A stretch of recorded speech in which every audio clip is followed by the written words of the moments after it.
Okay, welcome in, one and all. I'm now going to be reviewing all of Saturday's action from the NHL. There were 13 games on tap, so therefore 26 teams were hungry for 2 points. Starting with the matchups you see on your screen, an all-Canadian matchup. With that, the Edmonton Oilers were continuing their road trip heading into Montreal.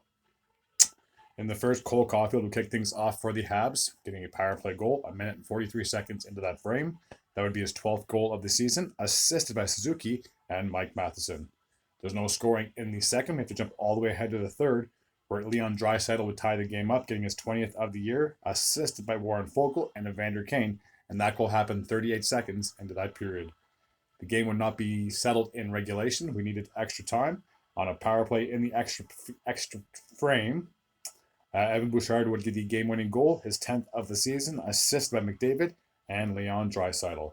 So the Oilers came back and got a 2-1 victory over my precious Habs. With the victory, the Oilers have now improved to 23-15-1, and with a loss, the Habs are going to be in that spot, which is in the bottom four of that Atlantic Division, 17-8-7. All right, let's take a look at the other games that were on tap from Saturday. Off to Washington, where we had the Capitals, and they were playing host to the New York Rangers. So, the Battle of the Metropolitan. All right, let's take a look at the goal scoring summary from this matchup. So in the first, Adam Fox would kick things off, getting his 6th goal of the season, assisted by Cooley and Kreider. 13 minutes and 23 seconds in that period, or 6 minutes and 37 seconds remaining in the frame.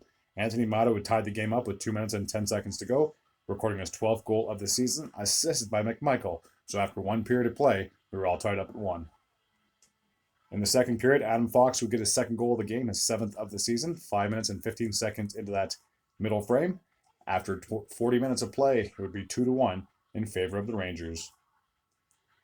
In the third, Nick Dowd would tie the game up 6 minutes and 36 seconds into that frame, getting his 7th goal of the season from Kuznetsov and John Carlson. Less than 2 minutes after that, TJ Oshie would give the Capitals a 3-2 lead, getting his 3rd goal of the year, assisted by Strome and Joel Edmondson. And that's the final score from Washington, would be 3-2. So with the victory, the Capitals are now 20-14-6, and despite the loss, the Rangers are still atop of that Metro Division, 26-13-2. All right, next matchup takes place in Buffalo. We have the Sabres, and they're playing host to the Vancouver Canucks. A very low-scoring affair. Just one goal to report, and that came in the second period, as Sam Lafferty would get his 10th goal of the season, assisted by Zadorov, and that goal happened 2 minutes and 5 seconds into that frame. Thatcher Demko would get the shutout in this victory, and if I'm able to pronounce his name, Ukko-Pekka Luukkonen would be the goaltender for the Sabres, and obviously just let the one goal in. He was the 3rd star of the game. Sam Lafferty was the 2nd star of the game. So with the victory, just a second, I just want to see if I can adjust this a little bit. Okay, so with the victory, the Canucks have now improved to 29-11-3, still atop of that Pacific Division, and with the loss, the Sabres fall to 18-21-4. They are currently sitting 7th in the Atlantic Division. All right, next matchup takes place in Ottawa. We have the Senators, and they're playing host to the San Jose Sharks.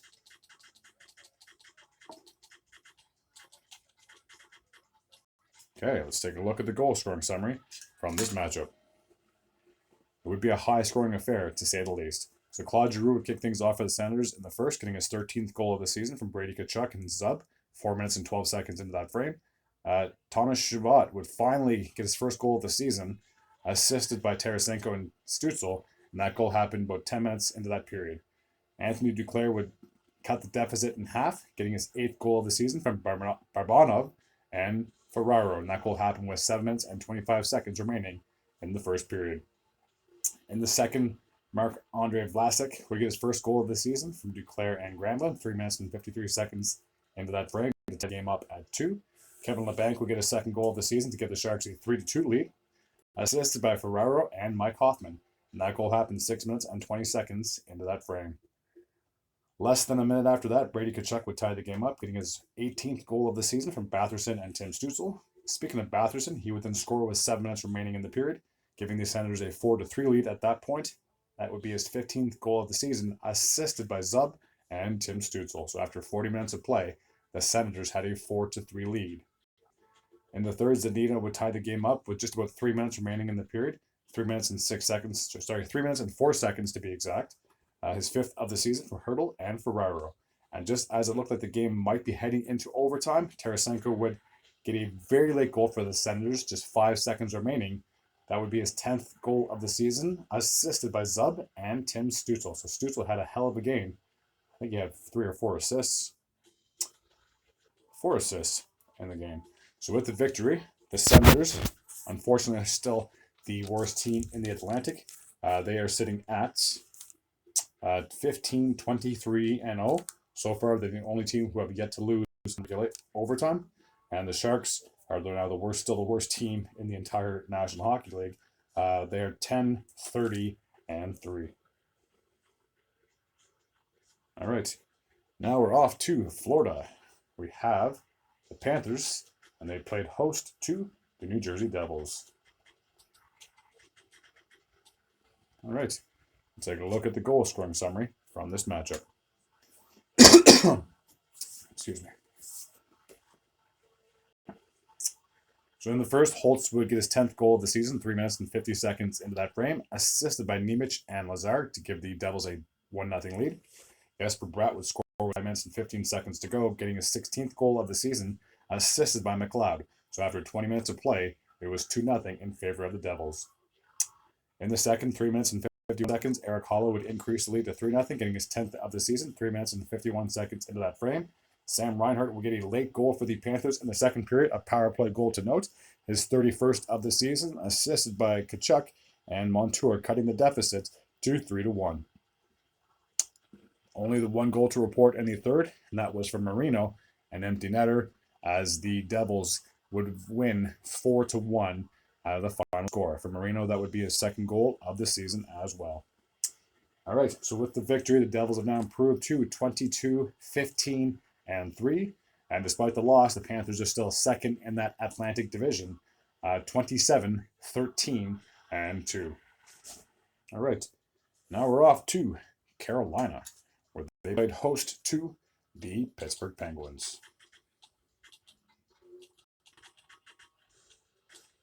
Okay, so we'll take a look at the goal scoring summary from this game. So in the first, Pesce would get on the score sheet, getting his second goal of the season from Aho and Svechnikov, 6 minutes and 12 seconds into that frame. Less than 3 minutes after that, Martinook would increase the lead to 2-0, getting his 4th goal of the season, assisted by Chatfield. So after 20 minutes of play, it was 2-0 in favor of the Hurricanes. No scoring in the second. We have to jump all the way ahead to the third, where Gensel would get the Pittsburgh Penguins on the board, recording his 19th goal of the season from Sidney Crosby and Brian Rust. Speaking of Rust, he would get a late goal just under a minute to go, 53 seconds to be exact, tying the game up at 2 with his 11th goal of the season from Erik Karlsson and Chris Letang. So therefore, we needed the extra time. In overtime, Pesce, who kicked the scoring off for the Hurricanes, would get the game-winning goal, his second goal of the game, his 3rd of the season, assisted by Tara Vinen and Seth Jarvis. So the Hurricanes almost blew the game, but they ended up being victorious in the end. So with the win, they are 24-13-5, and with the loss, the Penguins are 20-15-6. All right, next game takes place in Columbus. We have the Blue Jackets, and they played host to the Seattle Kraken, who have been on absolute fire, if I want to be completely honest with you. Take a look at this goal scoring summary from this game. And it was a high-scoring affair, so if you were a fan of goalies with high save percentages or high goals against average or low goals against average, this is not the game for you. In the first, Provorov would get his 3rd goal of the season, just a minute and 41 seconds into that frame, assisted by Fantilli, putting the Blue Jackets on the board 1-0. Eberle would tie the game up with 8 minutes and 23 seconds to go, getting his 5th goal of the season from Adam Larsson and Thomas Tatar. Provorov would then give the Blue Jackets a 2-1 lead less than 30 seconds after that. His 2nd goal of the game, his 4th of the season, assisted by Marchenko and Piqué. McCann would tie the game up with 4.5 minutes remaining, getting his 15th goal of the season, assisted by Bjorkstrand. So after 20 minutes of play, both the teams had 2 goals apiece.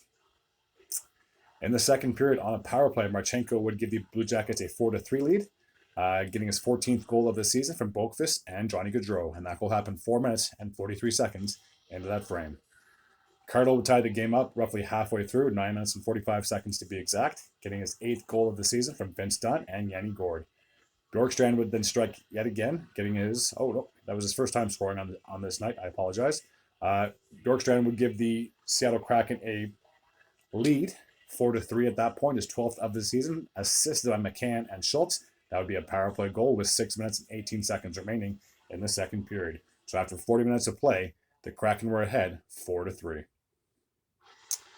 McCann would increase the lead to 5-3 just over 6 minutes into that 3rd period, getting his 16th goal of the season from Schwartz and Dumoulin. Speaking of Dumoulin, he would score less than just over 2 minutes after that, 8 minutes and 28 seconds to be exact, getting his 3rd goal of the season from Schultz and Wenberg. Bemstrom would cut the deficit to 6-4, getting his 5th goal of the year from Johnson and Piqué, 12 minutes and 29 seconds into that period, or 7 minutes and 31 seconds remaining in the game. And then Tolvanen would ice the game. At that point, it was already over, but he would then make it 7-4, getting his 11th goal of the season from Yanni Gourde and Bjorkstrand. So 7-4 would be the final score in this one. With the victory, the Seattle Kraken have now improved to 19-14-9. And with the loss, unfortunately, the Blue Jackets are the worst team in the Metro. They're sitting at 13-21-9. All right, now we're off to the Motor City. We have the Red Wings, and they played host to the Los Angeles Kings. All right, we'll take a look at the goal scoring summary from this particular matchup. So the captain, Dylan Larkin, kicked things off for the Red Wings 2 minutes and 44 seconds into that opening frame, getting his 15th goal of the season, assisted by David Perron. Byfield would tie the game up 6 minutes and 58 seconds into that same period, getting his 11th goal of the season, assisted by Kopitar and Kevin Fiala. So after 1 period of play, we were all knotted up at 1. In the 2nd, on a power play, Dylan Larkin would get his 2nd goal of the game, his 16th of the season, assisted by Patrick Kane and Shane Gothisberg, making it 2-1 in favor of the Red Wings. With just under 4 minutes remaining in that period, 3 minutes and 38 seconds to be exact, Fabry would increase the lead to 3-1, getting his 12th goal of the year, assisted by Sprong and Bellino. Just over a minute after that, Patrick Kane would get on the board, making it 4-1 at that point, getting his 7th goal of the season, assisted by his buddy DeBrincat and Jeff Petrie. And that goal happened with 2 minutes and 30 seconds remaining in the game, in the period, I should say. Andrew Kopp would increase the lead to 5-1, just 13 seconds to go in the frame, getting his 7th goal of the season, assisted by Fisher and Jeff Petrie. So after 40 minutes of play, the Red Wings are up 5-1. Pierre-Luc Dubois would get a power play goal in the 3rd, 3 minutes and 7 seconds into that frame, his 8th of the year, assisted by Lafayette and Philippe Deneau. Byfield would then get a power play goal of his own, his 2nd goal of the game, his 12th of the year, assisted by Kopitar and Kevin Fiala, and that will happen 5 minutes and 38 seconds into the 3rd period. Unfortunately for the Kings, they were not able to mount a comeback, so 5-3 is where we would stand at the end of the buzzer. With the victory, the Red Wings are now 21-16-5, and with the loss, the Kings are now 20-11-8. What looked like they were going to be a secure top 3 in that division is now looking quite bleak, considering the Oilers are absolutely red hot, and I think they're only a point or 2 behind the Kings in the standings. So they're breathing down their necks, to say the least. All right, the next matchup takes place in Tampa Bay. We had the Lightning, and they were playing host to the Anaheim Ducks. All right, I'll take a look at the goal scoring summary from this game.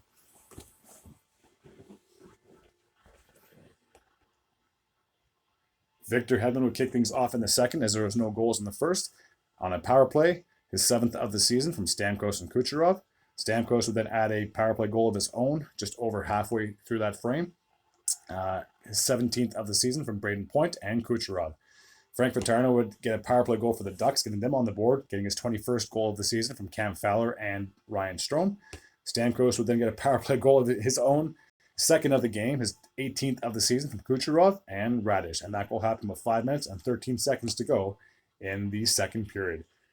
At the end of two, it was 3-1 in favor of Tampa Bay. In the third, Christian DeHaan would increase the lead to 4-1, getting his second goal of the season. 9 minutes and 6 seconds to go. So 9 minutes and 6 seconds in that frame. And then Braden Hagel or Hagel, I'll just go with the last names, will get his 13th goal of the year, assisted by Nick Paul and Perbix. And that goal happened with 1 minute and 55 seconds to go in the period. So 5-1 would be the final score in favor of the Lightning. They're now sitting 22, 17, and 5. And with a loss, the Ducks are 12, 29, and 2. All right. Next game takes place in Toronto. We have the Leafs playing at home against the Colorado Avalanche.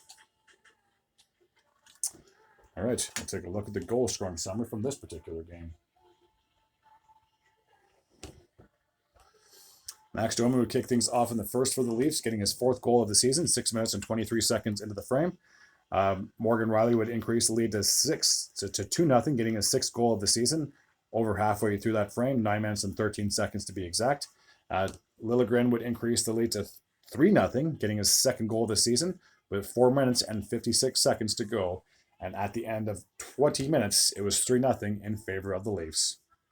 Jonathan Drouin would get a power play goal for the Avalanche in the second period, getting his 10th goal of the season, and assisted by Ross Colton and Nathan MacKinnon, 5 minutes and 27 seconds into that frame. Mikko Rantanen would cut the deficit to 3-2, getting his 22nd goal of the season, assisted by Sam Girard, and that goal happened with 6 minutes and 47 seconds remaining in the period. So after 40 minutes of play, it was 3-2 in favor of the Leafs. In the third, Cogliano would tie the game up 7 minutes and 35 seconds into the period, getting his 4th of the season, assisted by Manson and Logan O'Connor. McKinnon would give the Avalanche a 4-3 lead, their first lead of the game, his 23rd of the season, assisted by Rantanen and Jonathan Drouin. And that goal happened with 3 minutes and 25 seconds to go in the period. Ross Colton would ice the game with just under 10 seconds to go, 7 seconds to be exact. His 9th of the season, assisted by Johansson and Kiviranta. So the Avalanche stormed all the way back after being down 3-0 in the first to get 5 goals in the last 2 periods, making it 5-3 for the final score.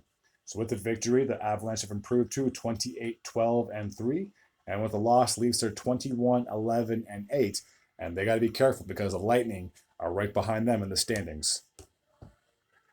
All right, now we're off to Winnipeg, where we have the Jets. They're playing host to the Philadelphia Flyers. So both these teams are coming into this matchup playing very well. The Flyers are in the top 3 of that division, while the Jets are leading their respective division as well. So there's just 2 goals to report the entire game. The first one happened in the first. Cam Atkinson would get the Flyers on the board, getting his 9th of the season, assisted by Farabee and Ryan Poehling. And that goal happened with 5 minutes and 13 seconds to go in the period. In the second, Cam Atkinson would get his 2nd goal of the game, his 10th of the year, assisted by Frost and Cam York, 2 minutes and 52 seconds in that frame. And 2-0 is where we would stand by the end of regulation. So with the victory, the Flyers are now improved to 23-14-6. And despite the loss, the Jets are, again, still very well, 28-10-4. All right.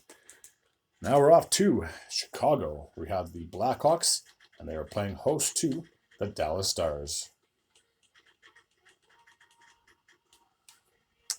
Take a look at the goal scoring summary from this particular matchup. So there's no scoring in the first. We had to jump all the way ahead to the second. Just over halfway through that period, 7 minutes and 4 seconds to be exact remaining in that period, Tkachuk would get the Blackhawks on the board, getting his 4th goal of the season, assisted by Zach Sanford. In the third period, Matt Duchene would tie the game up on a power play, 2 minutes and 32 seconds into that frame, getting his 14th goal of the season, assisted by Hintz and Robertson. Marchand would give the Stars a 2-1 lead with just over 5 minutes to go in the game, his 14th of the season, assisted by Dandonov and Handley. And then Pavelski would put the game on ice, making it 3-1 at that point, getting his 17th goal of the season from Roope Hintz and Jamie Benn. So 3-1 would be the final score from this one. The Stars have now improved to 25, 12, and 5. And with the loss, the Blackhawks are still bottom of that division, 12, 29, and 2. All right. Next matchup takes place in Minnesota. We have the Wild, and they played host to the Arizona Coyotes. All right, we'll take a look at the goal scoring summary from this game. In the first, Kerfoot would kick things off, getting his 6th goal of the year, assisted by Keller and Durzi, 5 minutes and 7 seconds into that opening period, a power play goal to note. Nick Bjugstad would increase the lead to 2-0 with 8 minutes and 13 seconds remaining in the period, assisted by Kesserling. Bjugstad would then get his 2nd goal of the game on a power play with under 3 minutes to go, 2 minutes and 39 seconds to be exact. His 8th of the season, assisted by Krause and Jason Zucker. So after 20 minutes of play, it was 3-0 in favor of the Coyotes. In the second period, Keller would increase the lead to 4-0, a minute and 51 seconds into that frame, getting his 16th goal of the season from Durzi and McBain. Bjugstad would then complete the natural hat trick, 6 minutes and 40 seconds into that middle period, his 9th of the season from Zucker and Troy Stetcher. After 40 minutes of play, it was 5-0 in favor of the Yotes. In the third period, just 38 seconds into that frame, Clayton Keller would get his 2nd goal of the game, his 17th of the year, assisted by McBain and Nick Schmaltz. So 6-0 would be the final score from Minnesota. So with the victory, the Coyotes are now sitting at 21, 18, and 2. And with the loss, the Minnesota Wild have now dropped to 17, 20, and 5. All right, now we're off to Smashville, where we have the Predators, and they played host to the New York Islanders. All right, let's take a look and see who won this game.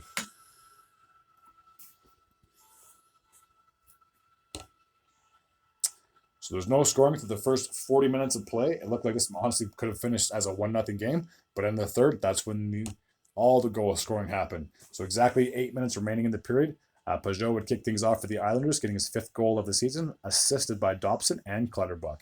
With just under 5 minutes to go in the game, 4 minutes and 52 seconds to be exact, Evangelista would get a power play goal, assisted by McDonough and Tomasito. Now this is the absolute most mind-blowing part here. So just under 10 seconds, keep that in mind, under 10 seconds. This game easily could have went to overtime or a shootout. Carrier would get a goal, giving the Predators a 2-1 lead. His 3rd of the season from Lozon and Forsberg. And then with just under a second to go, an empty netter, Parsonen would add on to it 3-1, making it 3-1 at that point, his 8th of the year, assisted by Ryan Josi. So 2 goals were scored in the last 8 seconds of the game, so for the Predators to come away with a 3-1 victory. So with that, the Predators have improved to 24, 18, and 1. And with the loss, the Islanders are 19, 13, and 10. Still not bad. They are in the top 4 of that Metropolitan Division. So there's really no big panic. But yeah, letting a goal that late in the game and then having an empty netter scored less than 7 seconds after that, that's got to be absolutely deflating if you're an Islanders fan. All right, 2 more games to go from a wild Saturday of hockey. The first one of 2 takes place in St. Louis, where they took on the Boston Bruins. I know this isn't 2019, so don't have to worry about that if you're a Bruins fan, as you would prevail and get a victory over the St. Louis Blues. I'll take a look at the goal scoring summary from that matchup. So Brad Marchand would kick things off in the first, getting his 18th goal of the year from Charlie Coyle, 5 minutes and 2 seconds into that frame. Kevin Hayes would tie the game up a minute and 5 seconds after that, getting his 10th goal of the season from Kapanen and Nick Leddy. So after 20 minutes of play, we were all knotted at 1. Charlie McAvoy would give the Bruins a 2-1 lead, getting his 5th goal of the season from Boqvist and James Van Riemsdyk. Jake Neighbors would tie the game up roughly 11 minutes into that period. His 13th goal of the year, assisted by Kyrou and Rob Thomas. So after 20 minutes of play, we were all tied at 2. Brad Marchand would get a power play goal in the third, getting his second goal of the game, his 19th of the season from Pasternak and James Van Riemsdyk, 7 minutes and 43 seconds to be exact. Oscar Sundqvist would tie the game up on a power play of his own, recording his fourth goal of the season from Paranovich and Braden Shen, and that goal happened with 5 minutes and 13 seconds to go in the game. In overtime, Charlie McAvoy with his second goal of the game, his 6th of the season, assisted by Pasternak just a minute and 10 into that extra frame. So the Bruins nearly lost this one, but they were still able to win in the extra frame. So with the victory, they've improved to 25, 8, and 9. And with the loss, the Blues are 21, 18, and 2. Okay. Now, the last game from Saturday took place in Las Vegas. We had the Golden Knights, and they played host to the Calgary Flames. So in the first, Blake Coleman would kick things off for the Flames, just under 9 minutes to go in the game, under 9 minutes to go in the period, I should say, recording his 19th of the season from Backlund and Rasmus Anderson, a power play goal to note. Just under 2 minutes after that, Nazem Kadri would increase the lead to 2-0, getting his 14th goal of the season, assisted by Zary. So after 20 minutes of play, it was 2-0 in favor of the Flames. In the second period, Michael Backlund would score with under 3 minutes to go in the period, his 10th of the season from Mangiapane and Blake Coleman. So after 40 minutes of play, it was 3-0 in favor of the Flames. In the third, just a lone goal to report, but Vegas finally got on the board, so it wasn't a shutout at least. Stevenson would get his 7th goal of the season from Stone and Martinez, 8 minutes and 54 seconds in that frame. So with the victory, a 3-1 was the final, by the way. So with that victory, the Flames are now 20, 18, and 5. And with the loss, the Vegas Golden Knights are still second in that Pacific Division, 24, 14, and 5. All right, that takes care of my recap from Saturday night. I do attempt to do videos on the daily. If you like this type of content, please feel free to hit the sub button, especially if you're new to the channel. I'd be very grateful and very appreciative. As always, take care.